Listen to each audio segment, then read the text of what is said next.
Hi friends, అందరికీ ముందుగా కార్తీక పౌర్ణమి శుభాకాంక్షలు. నేను ఈరోజు పూజ ఎలా చేసుకున్నానో మీ అందరికీ చూపిద్దామని వచ్చేసాను. మొదటగా పూజ చేసుకున్న విధానం నేను చూపిస్తున్నాను. ఎవరికి నచ్చినట్టు వాళ్ళు చేసుకుంటాం కదా, నేనైతే ఇలా చేసుకున్నాను. స్టవ్కి కూడా పూజ చేసి ఇలా దీపం పెట్టుకున్నా. అగ్నిదేవుడు కదా, అప్పుడప్పుడు మనం ఇలా ఇంట్లో పూజ చేసుకున్నప్పుడు కూడా అట్లా చేసుకోవచ్చు.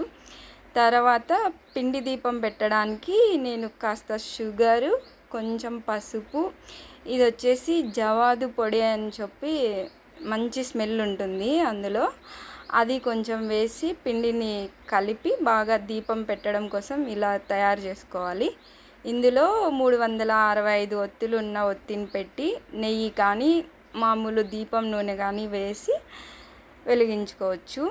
తర్వాత గంగమ్మకు కూడా నీటిలో దీపం వదిలి పూజ చేసి వచ్చాము. తర్వాత చాలా టెంపుల్స్కి అయితే వెళ్ళాము. అన్ని టెంపుల్స్ ఒకే దగ్గరే ఉంటాయి, సో అక్కడే అన్ని టెంపుల్స్కి వెళ్ళామన్నమాట. ప్రతి సంవత్సరం మేము ఇలానే కార్తీక పౌర్ణమి చేసుకుంటాము. ఆ విషయం మీకు చెప్పడానికి ఇలా వచ్చానమాట.